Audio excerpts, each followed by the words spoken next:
This is not republicanism as we have known it. These are racist ideas, race-baiting ideas, anti-Muslim, anti-immigrant, anti-women, all key tenets making up the emerging racist ideology known as the alt-right. What was that?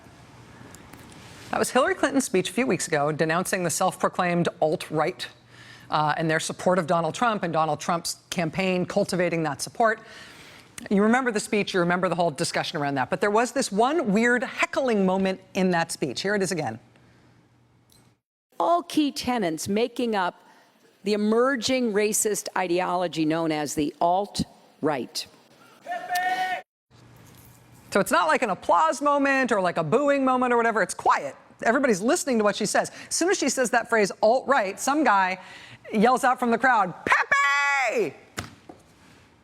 And to most people, that was a totally inexplicable thing at the moment. It must be totally random. To the white supremacist, anti-Semitic, neo-Nazi right in this country, that guy yelling that out in that moment, that was a moment of triumph. That was the most hilarious thing they had ever heard in their lives. Because Pepe refers to Pepe the Frog, this otherwise innocuous cartoon character, which, as unlikely as it may sound, it is one of the things that the racist right has adopted as a symbol online. So, who are we? I think if I were to describe what a lot of people know about the alt-right, it's probably some things they've seen online. It's the Pepe memes, it's the parentheses, it's the take no prisoners attitude on places like Twitter and things like that. We live in a society of a great deal of degeneracy. We live in a society in which the fundamental moral norms are liberal, and we are attempting to fight our way out of them. And sometimes that's going to involve using the means that are at hand. That's going to involve being a part of this fragmenting group. That's going to involve dank memes.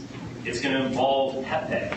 It's going to involve unleashing a little chaos. When you say that people who convey the idea that the parentheses, put out the parentheses, put out the Pepe, what are the ideas that are doing your work for you? What is that word? What do they convey? Well, in particular, what? Well, both. Let's say both the frog and the bird. The frog is an expression of a certain. It's a smug frog, but it's an expression of a willingness. This is someone who's willing to speak the truth. It's ridiculous, right? I mean, this smug frog is willing to, speak the truth about race and the Jews, right? This is the guy who designed the new space-age logo that he wants the alt-right to use. He's the guy who just wants a white homeland. Is that too much to ask? But, here these guys are, emboldened by how well Donald Trump is doing, because he's the kind of leader they want. And there he is in D.C. explaining to the press, helpfully, that the white supremacist movement that he's part of and that he's a leader of has taken over online the meme of this otherwise innocuous cartoon frog and used it to try to infiltrate references and sort of knowing winks to white supremacist ideas and anti-Semitic ideas and racist ideas wherever they can. And so, while Hillary Clinton is denouncing Trump cultivating the racist right, some guy yelling Pepe out of the crowd is the funniest thing these guys have ever heard in their lives. And if you want to grab a little bottle of Ipecac and head over with me to the David Duke Twitter feed, you can see there that alongside the standard, more recognizable racist and anti-Semitic stuff that you would expect from a David Duke, stuff like, for example, Hillary Clinton with her forehead marked with a kosher symbol, and David Duke lamenting that she's getting the Jewish vote, or a Jewish guy with Tim Kaine. From David Duke's perspective, this is damning evidence of the great Jewish conspiracy behind Clinton and Kaine. Alongside that kind of stuff, which you might expect and which is pretty easy to decode from the perspective of a former Klan leader, there's also David Duke tweeting out Pepe the Frog. Pepe the Frog supporting David Duke in his Senate race in Louisiana. And there's Pepe the Frog again as Donald Trump and his wall on the southern border. And this one's just from yesterday on David Duke's Twitter feed. Donald Trump kissing Pepe the Frog, the little white supremacist baby signifier. So, it's weird. It's deliberately weird. It's meant to be an unmistakable symbol that won't blend in anywhere, but you always know what it means. This frog, they've taken over, started as an anodyne thing. They've taken it over as a deliberate white supremacist symbol. So when Hillary Clinton made those remarks at that fundraiser last week, when she called out racist and xenophobic extremists supporting Trump, right, the basket of deplorables thing, well, the racist and anti-Semitic right tried to turn that into a badge of honor.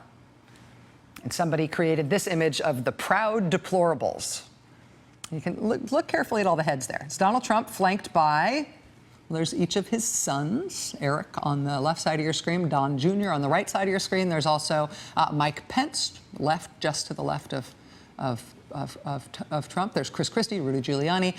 There's the editor on the far right there. That's the editor from the Trump campaign CEO's website, who was banned from Twitter for racist abuse. You also see Ben Carson there. You see next to the racist abuse guy with the dagger, that's the conspiracy theory guy from InfoWars who says that Sandy Hook was fake, and so was 9/11. And then right alongside Donald Trump, right between him and Rudy Giuliani, there's the frog. So it's like Donald Trump and his crew, Donald Trump and his team, we've got your back. All your mainstream political supporters like Pence and Christie, all your family, your super far-right, crazy conspiracy, racist media buddies, we're all here with you. We got your back. And the white supremacists, we got your back, Donald Trump. We're right here behind you, standing over your shoulder. It's creepy, right?